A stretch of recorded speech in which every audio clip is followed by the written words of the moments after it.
Hey everyone, welcome to our very first episode of the Duoplane podcast, Navigating E-commerce Skies, where we're going to take a deep dive into the ever-evolving world of e-commerce. I'm your host, Mandy Potter, and today on our show we have an extra special guest, Sina Djafari, CEO and founder of Duoplane. So Sina comes with 2 decades of experience, both in e-commerce. He started his own e-commerce brand, Design Public, and then built Duoplane, which is a dropship automation tool for retailers and vendors. Thanks for joining us today, Sina. We're super happy to have you here. Thanks for having me, Mandy. I'm very excited to be the inaugural guest on the podcast. That you are. So I'd like to just jump right into it, start from the very beginning. Prior to being in e-commerce, can you let me know a little bit about what you did, what led you to the e-commerce world? I know that you went to school and went to post-secondary, which from what I remember has absolutely nothing to do with what you're doing today, but let's start there. Yeah, sure. So, I guess I started my career in finance, actually, in investment banking a long time ago. And I enjoyed that. I mean, it was great. I learned a ton. Worked with a lot of companies, worked with a lot of really interesting people, worked really hard. I probably wouldn't have repeated that piece of it, but that was, loved living in New York, whatever. That was very fun. And then I went to business school and actually went to engineering school, which sort of plays into this a lot, actually, because I've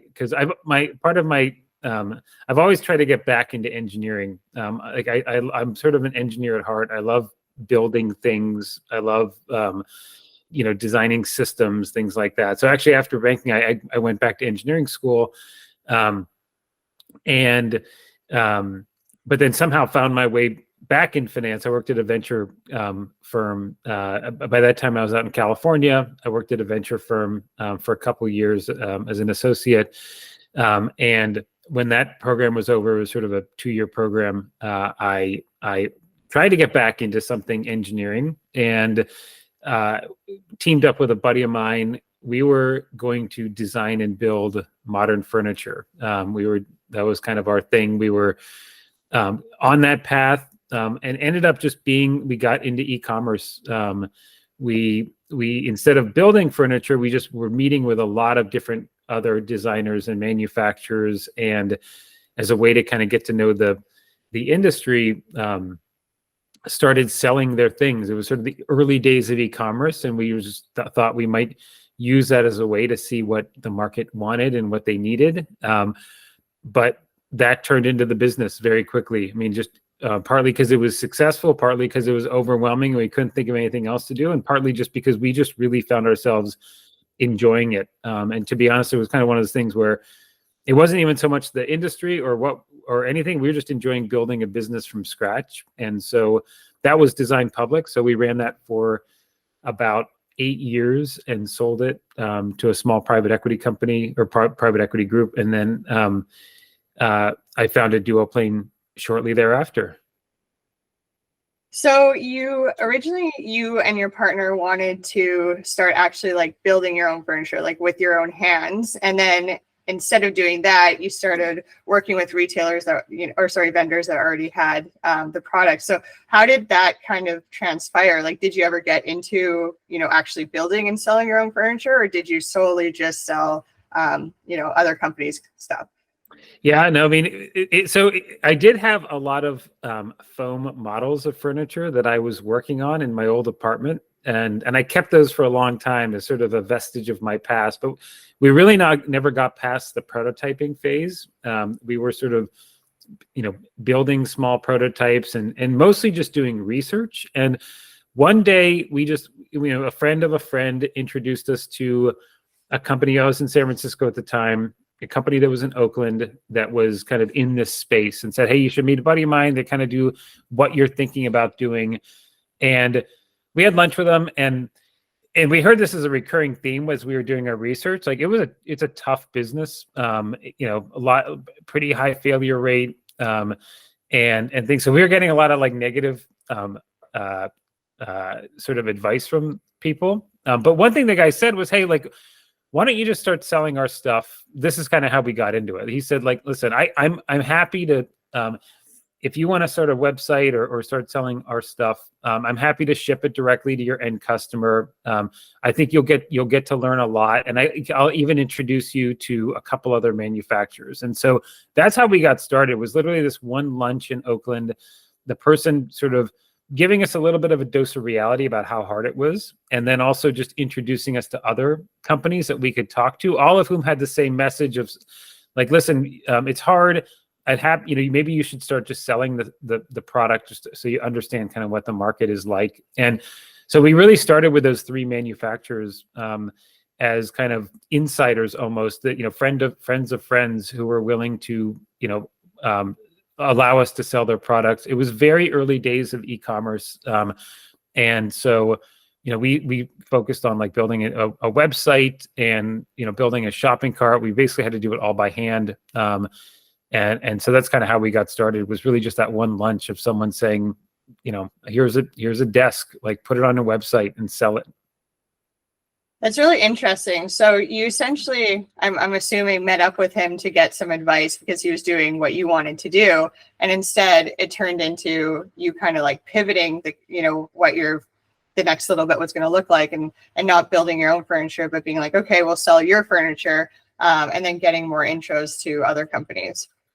Basically, yeah. I mean, it wasn't a deliberate pivot. We didn't sort of all of a sudden say, hey, maybe we should do something else. We still had the idea that we were selling other people's things so that we could start building our own.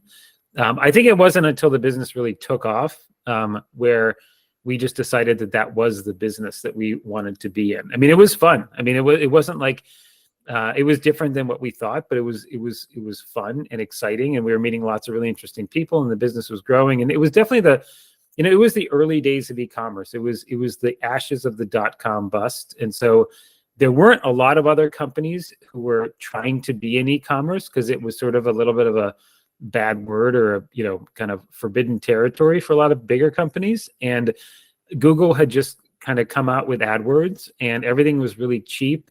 Other people's websites were all built on Flash, so SEO was, not something people thought about, but just happened naturally. I mean, it was pretty much you put a website up that actually had text, and you'd rank in the top. So we were just learning a ton and just enjoying it. And so, like, I don't even know when it was when we just kind of abandoned the idea of building our own products, but it just sort of happened that business took over. So it's kind of like a right place, right time almost, if you think about it, because what would you say are some of like the biggest differences? Like when you talk about starting Design Public, back, I don't even know how many years, but back then, and how you didn't have a lot of competition online. There weren't that many companies doing this. People were just trying to like understand or starting to understand what e-commerce was and buying online for the first time as opposed to going to stores. Like, what would you say is the biggest difference between then and companies, not necessarily starting out now, but like trying to be successful and trying to grow a company from 1 million in revenue to 5 million or 10 million? Yeah, great question. I mean, there's so many things were different. Again, and I do think of like right place, right time. I mean, not that now is not the right place, right time for other things, but for at that time, things were, it was the right place, right time for us. I mean, I think, number one, I mean, part of it also, again, in the .com bust, like I remember real estate being super cheap in San Francisco. I mean, I think we were paying like 85 cents a square foot per month or something. I'd probably, that same building not that long after was like $7. So things were really cheap just because it was sort of a bit of an economically depressed time in the Bay Area. But yeah, I think the onset of things like Google AdWords, and a lot of people just didn't understand or weren't taking advantage of. So it was really cheap to advertise, again, SEO. And I think, and also, I mean, it was, e-commerce was hard. There was no Shopify at the time. There was no Magento. There was nothing really pre-built. There were a few open source solutions. There was like Yahoo stores, but it was also really hard to use. And so it wasn't like there were it wasn't that easy to build an e-commerce store, but at the same time, it was starting to be a lot easier because there were a few open source things. The cloud was a thing. I remember even at the time other friends of mine who were starting companies had a year before had server rooms, and we were buying $20 a month hosting accounts. So everything was really cheap from that perspective. So it was easy to kind of start iteratively and just build something. And part of it also, like in my, my life, and this is probably the same with a lot of entrepreneurs, like I didn't have a lot of expenses living by myself in an apartment. And I had all the time in the world to work. So I think part of it was just the time in a person's life, it's easier time sometimes to start a business. So talking about doing this, starting a company at a time where there wasn't a lot of apps available to manage, your business and your operations and that sort of thing. What did you do, or what did you do? Did you have, were there any apps that you used? Did you solely do like pen and paper? Did you use Microsoft Excel? Like, how did you manage the business? So all the above. So, well, first of all, for the shopping cart, so my partner and I had an engineering background, so I kind of knew how to code, but my background was more like mechanical engineering, but I had taken enough. My partner had been in the Navy, didn't really have a ton of sort of technical experience, but we both learned to code. There's an open source shopping cart software out there called OS Commerce. And it didn't do exactly what we wanted, but it did enough. And we just were ripped apart and sort of looked at the source code and trial and error, just added some stuff in it. It was, kind of this, PHP spaghetti code. And so we were just kind of like trying everything we could to see if we can get stuff to work. So it was, learning on the job for that. And so that's how we did kind of the front end piece. Again, very rough. But back end, in terms of managing like ads and our operations and things, it was a lot of Excel. I managed all of our orders in Excel for a long time. Just literally had an Excel document with all of our orders and shipping address, billing address, a lot of copying and pasting. So it was pretty brutal. I mean, there was, a lot of late nights of just copying and pasting things, and using like really rudimentary tools. But that's actually, learning, kind of digging into the code of the shopping cart software that was out there and sort of realizing the power of software and how, like, oh my gosh, I could just change this thing and it would do this thing that I want. That's when, so we both started building software. So Drew, my partner, started building software to automate a lot of the marketing. And I started building a lot of software to kind of automate a lot of the operations. And so we were just kind of learning on the job with kind of very, very rudimentary tools just to see what we could do to actually manage our business, because it was definitely, we hit a breaking point very early, and I was on the more the operations side, but using QuickBooks and Excel to manage the business was pretty brutal, and just clearly wasn't going to scale beyond a few orders a day, and sending orders by fax. We were really, it was old school. And so I think learning to code was the thing that really saved us, because I think we realized the power of software. And again, there wasn't anything else out there. So we just had to like dream up and build our own in order to run that business. So this would be like a really good segue into talking about Duoplane, but I'm not going to go quite there yet. Yeah. Because you've brought up your partner many times. And I think that when you're starting a company, and I can even talk about my own experience a little bit, one of the most challenging parts is finding the right person to start that company with. It's running a company by yourself is very difficult, which we both can also talk about. And finding the right partner to do it is also very difficult. So with me, for two of the companies that I started, I founded it with my brother. And I think that there's pros and cons to that, but it actually ended up being a lot more pros. And it's because of essentially the way that we could fight with each other. So we had like 30 years or 20 years at one point, but then 30 years of experience of learning how to fight, like since we were kids, and just knowing that like, if something wasn't going the way we were frustrated with the business, or we were frustrated with each other, that we could bring up that conversation easily. So there's never ever, resentment build up. Things obviously when you're running a company get quite stressful at times. And so I always attribute that to like the success of our partnership is the fact that we knew how to fight. But I think that, like, you know, when people are starting a company and, you know, they want to, and this goes beyond just e-commerce, like this is just, you know, entrepreneurship in general. But when they are starting a company, I always, you know, do believe in trying to find a partner. If you can't and you can get to a certain level by yourself, that's great. But what would you say is, you know, some important aspects to consider when you're starting a company, and finding that right partner to do it with? Yeah.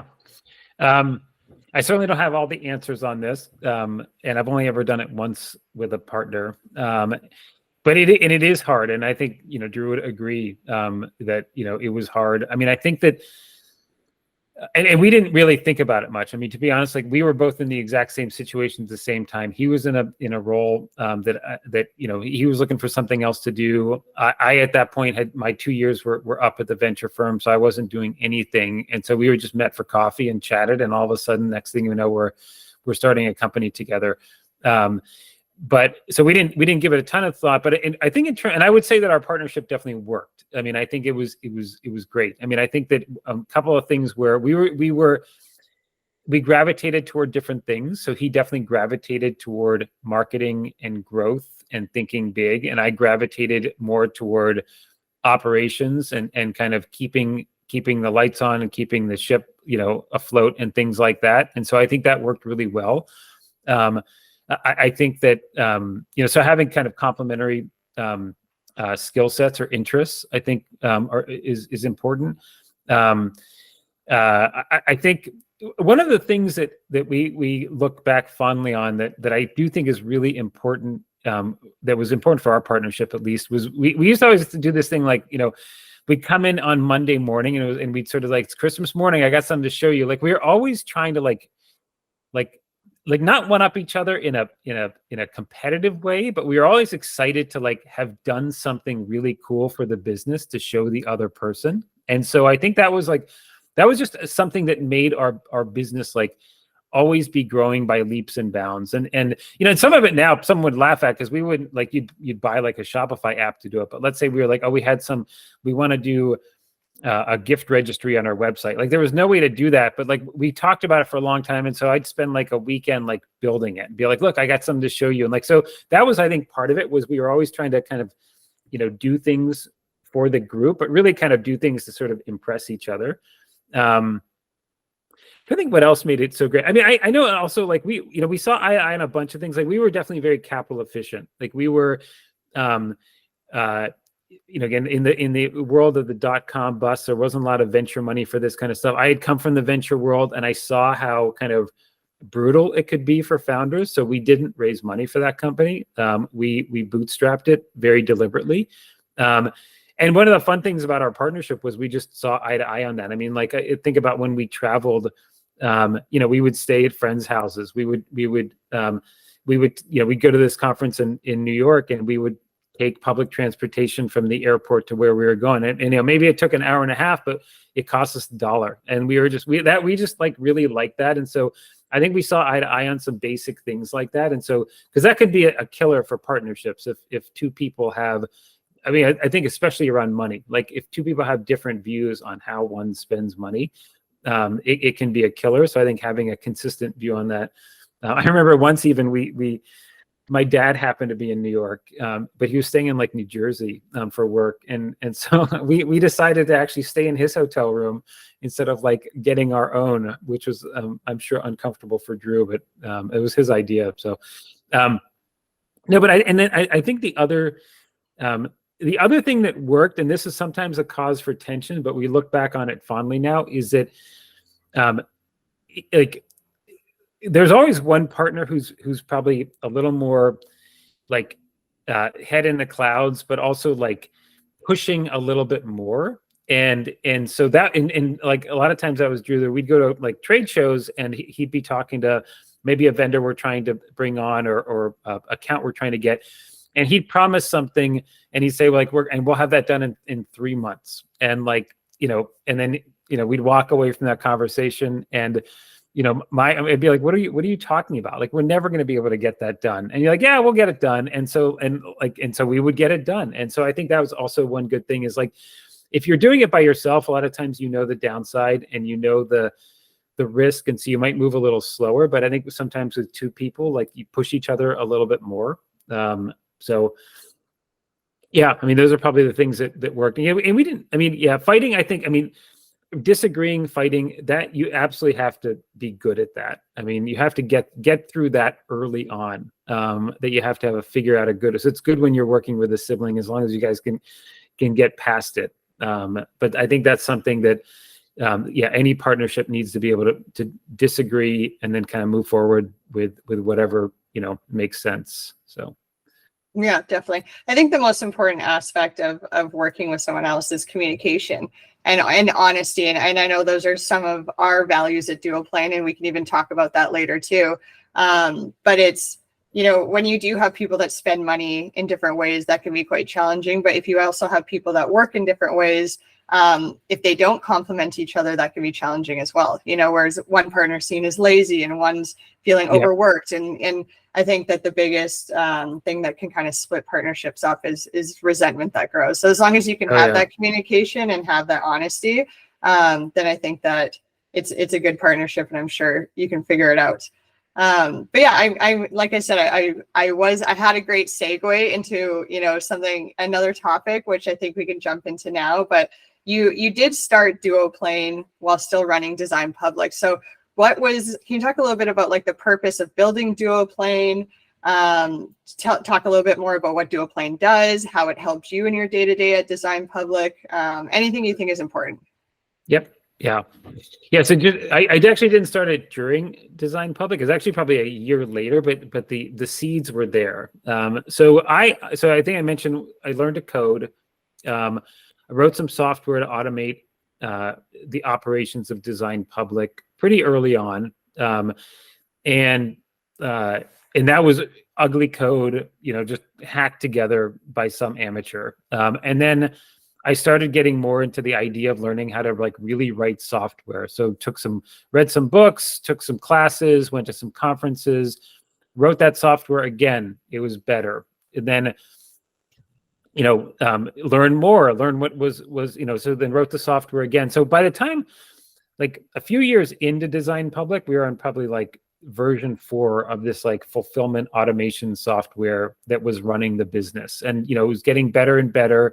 Added on like a vendor portal at some point, added on just, more functionality, more integrations with outside systems we were using. And so in the end, like I was just really into that. I loved writing that software. I loved seeing like, how could we automate our business? How can we streamline things? How, like we at that point, we had a team of customer service and operations people. How can I make their lives better? So I was really into that. Probably less into, frankly, e-commerce and retail. I'm not a consumer myself. I wasn't sort of as into the idea of how can we sell more things. But I was really in the idea of how do we make the lives better of the people who are actually trying to run things. Because again, that was me at one point and still was very much me at that, I was pretty involved, but I wasn't on the day-to-day, but I could see like, it's a brutal world to be in customer service or operations in an e-commerce or any kind of a operations role. And so I was really into that. And I just started thinking like, man, I would love to do this for a bigger audience. I've got our internal team who's my customer for this, but I think there's more opportunity elsewhere. And I wasn't thinking financial opportunity. I was really thinking like someone else should be using this. Like I went from spending hours a day doing this to like clicking a button to doing nothing. Like it was just running on its own. I'm thinking like my life went from like, just kind of miserable to sort of, pretty easy at the end because of this software. And so I was just really excited to see if other people could use it if they wanted. I think there were some of our competitors who we're also friends with because we'd see them at conferences and things, who were asking about it. And we're like, hey, would you consider licensing that? Is that something you bought? We could also buy the same thing. Because I think they were struggling with some of the same issues. So I thought there was a little bit of a business opportunity. And so I just got more into that.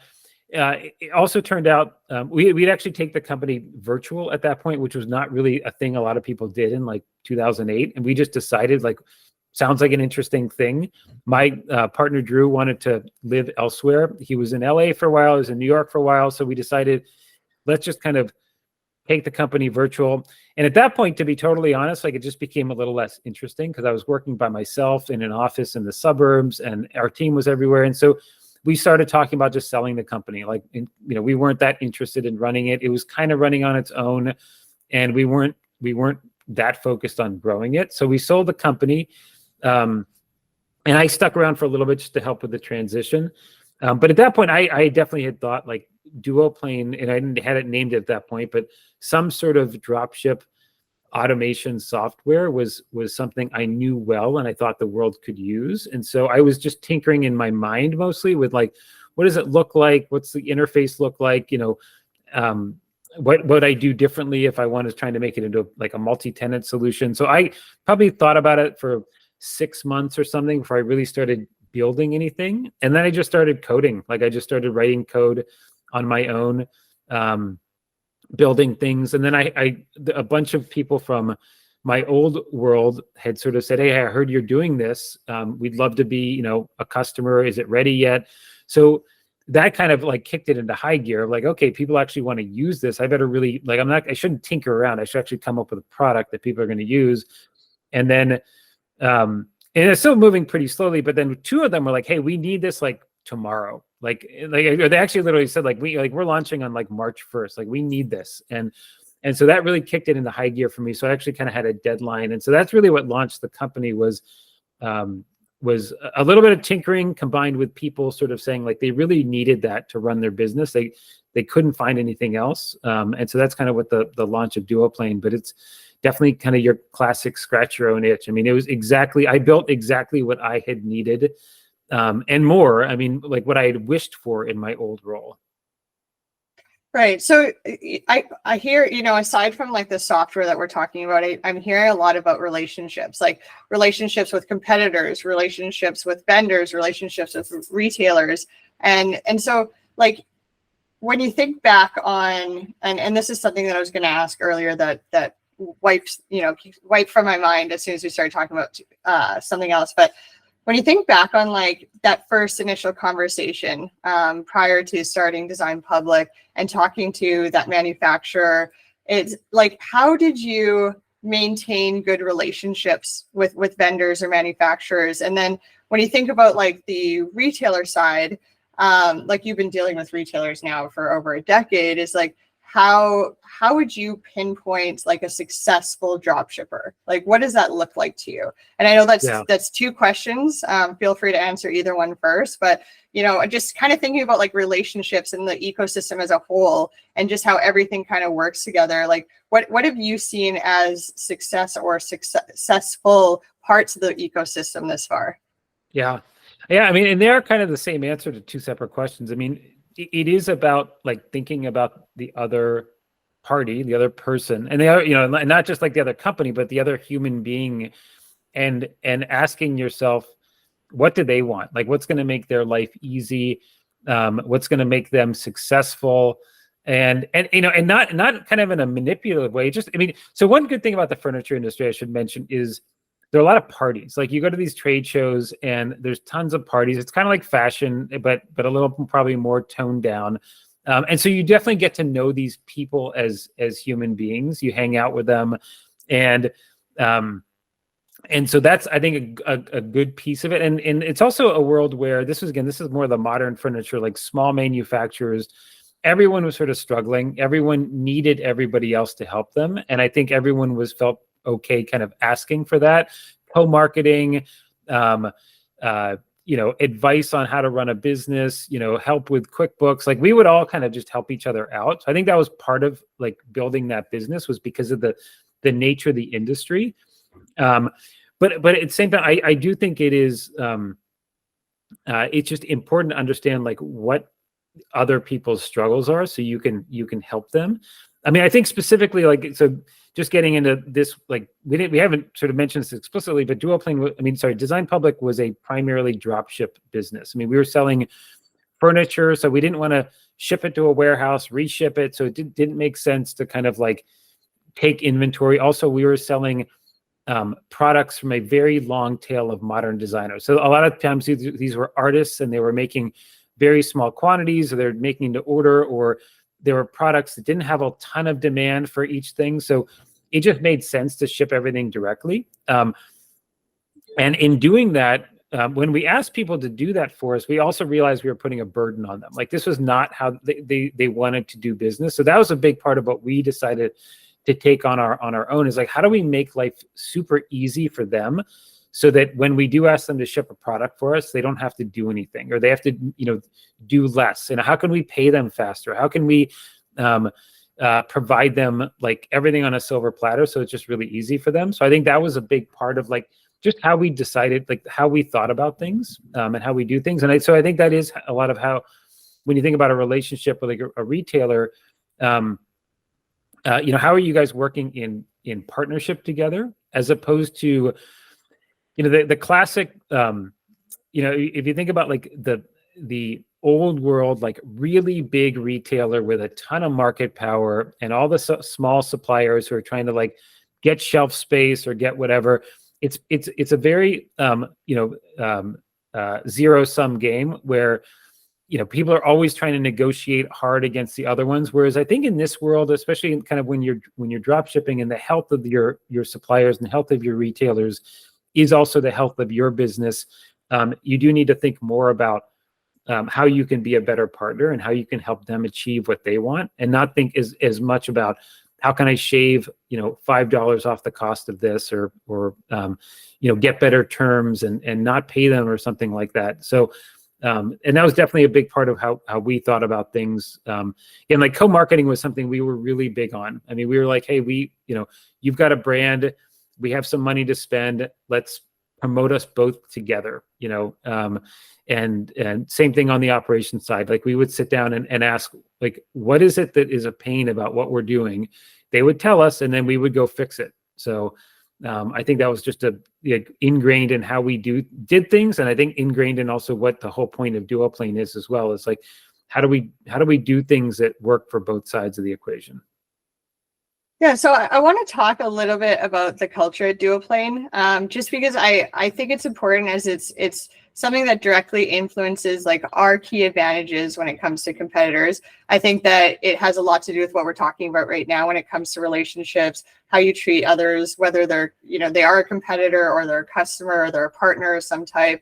As someone who's been at this company for a little over a year now, I think that this is what initially attracted me to the company. Like, I think you and I specifically share a lot of the same beliefs. And I would say that for, all of the staff members at Duoplane, is that we share the beliefs in like fostering a company environment that encourages like commitment to our customers, commitment to, whether that's a vendor, that's a retailer, focusing on, collaboration and communication, again, whether that's a vendor, retailer, or even internally with the staff.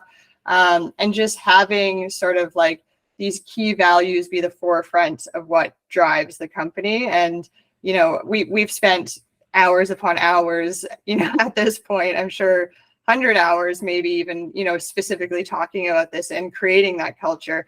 And so how do you think that this has an impact on our customers?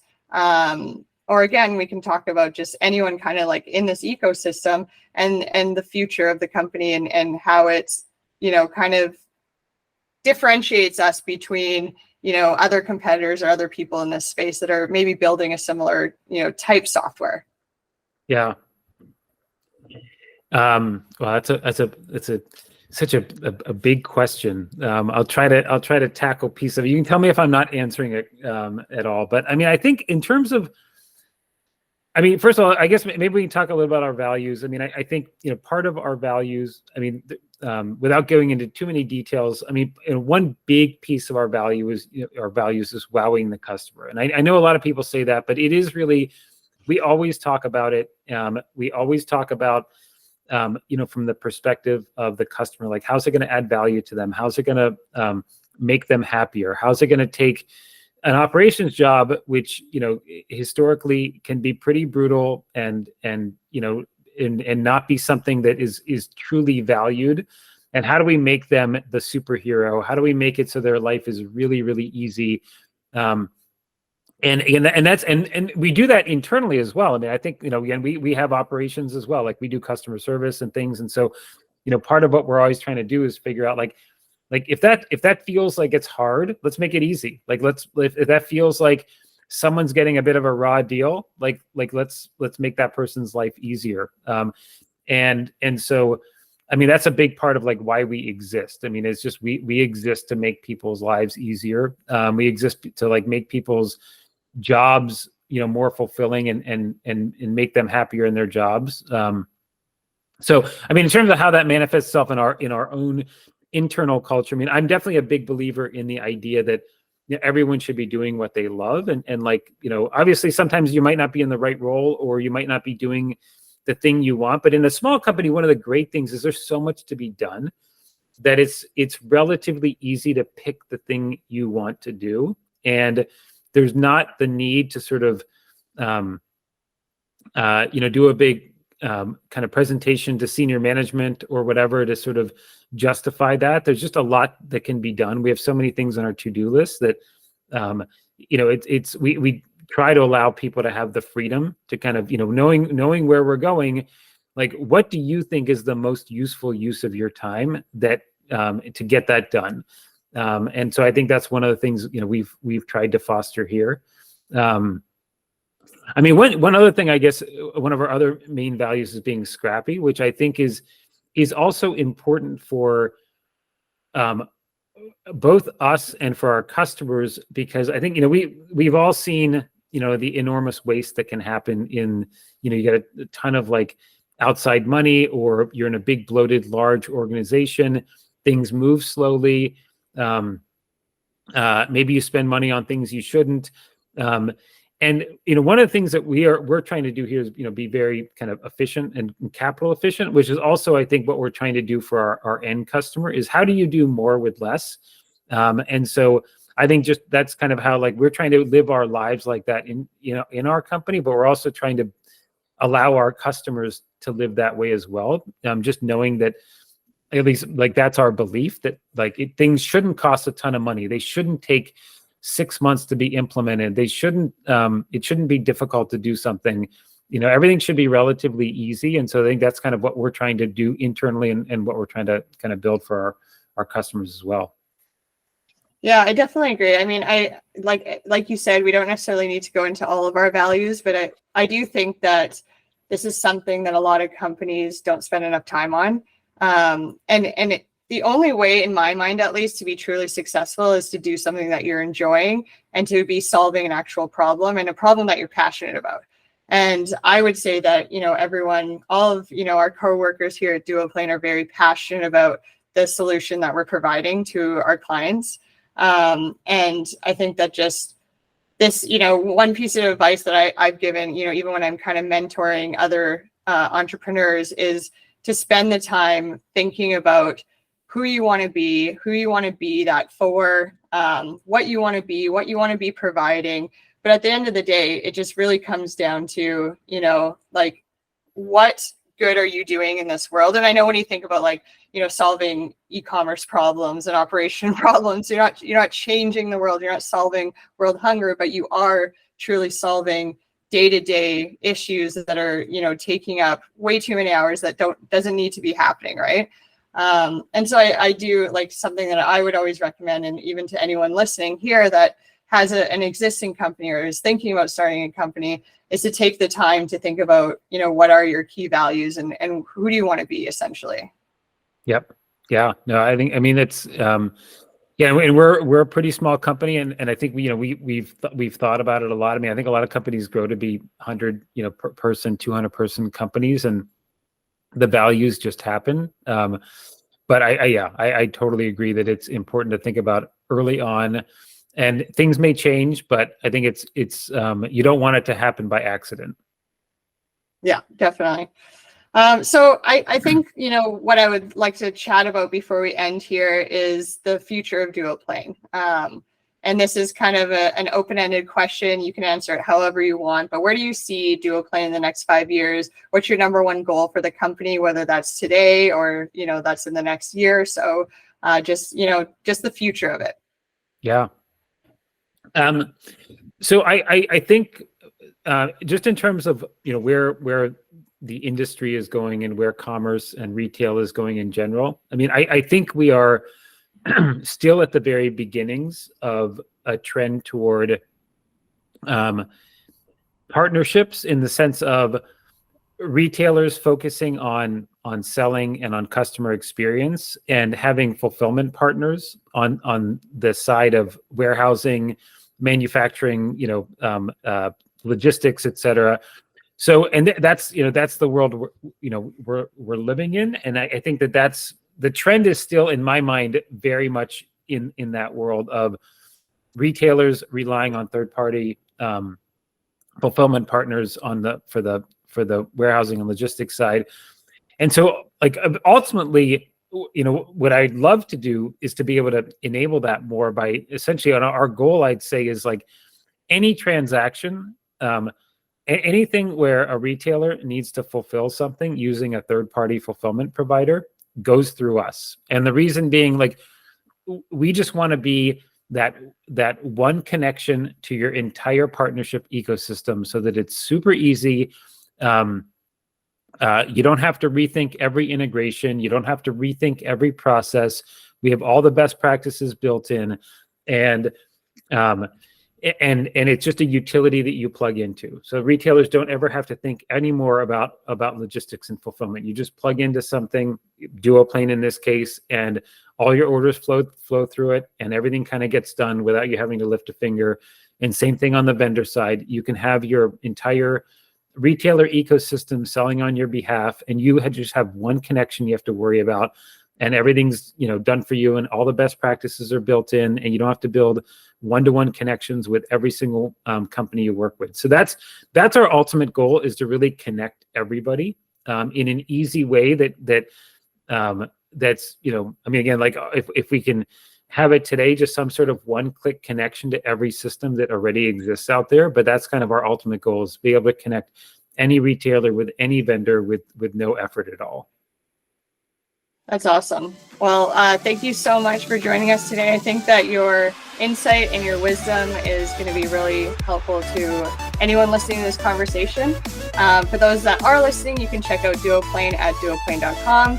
You can find and subscribe to our podcast wherever you listen to your podcast, and we will catch you next time on the Duoplane podcast.